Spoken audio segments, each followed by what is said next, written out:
Ibu bunuh bayi baru lahir, malu punya banyak anak dari 3 suami berbeda. Pada Senin, 3 November 2025, Gegara merasa malu karena punya banyak anak dari suami yang berbeda membuat Solehak mengubur bayi yang baru saja dilahirkan. Terduga pelaku mengubur bayi perempuannya karena malu dan tidak menginginkan kehamilannya diketahui oleh warga, kata Kapolsek Wongsorejo, AKP Eko Darmawan, Selasa, 4 November 2025. Diketahui sudah memiliki 4 anak.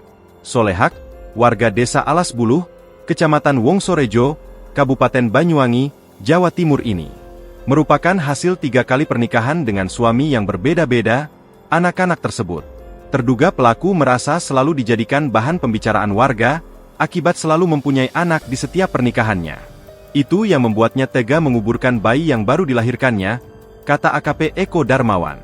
Kasus pembuangan bayi terungkap setelah bibi Solehak bernama Nini Anie curiga karena menemukan beberapa kejanggalan. Saudara Nini pertama kali curiga setelah bersimpangan dengan seseorang yang hendak berangkat ke sawah. Orang tersebut bilang ke Nini bahwa ia baru saja bertemu dengan suami tersangka yang membuang kresek berlumur darah ke sungai, kata Eko, Selasa, 4 November 2025. Seketika Nini ingat bahwa sang keponakan, Solehak, tengah hamil tua. Ia lalu datang ke rumah Solehak untuk menanyakan apa yang terjadi. Saat melintas di halaman belakang rumah tersangka, Nini melihat sebuah keset yang setengahnya terkubur dalam tanah. Ia curiga dan mengangkatnya dengan tangan. Saat diangkat, didapati ada kepala bayi yang sebagian tubuhnya terpendam dalam tanah, kata AKP Eko Darmawan. Nini pun kaget dan berteriak histeris yang membuat warga sekitar berdatangan.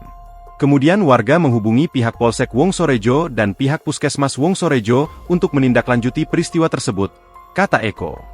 Jenazah bayi nahas itu langsung dibawa ke RSUD Blambangan Banyuwangi untuk ditangani lebih lanjut. Olah tempat kejadian perkara dan pemeriksaan saksi-saksi langsung digelar Senin malam, setelah aparat menerima kabar tersebut. Ibu bayi yang merupakan terduga pelaku juga telah diamankan. Download Tribun X sekarang. Menghadirkan lokal menjadi Indonesia.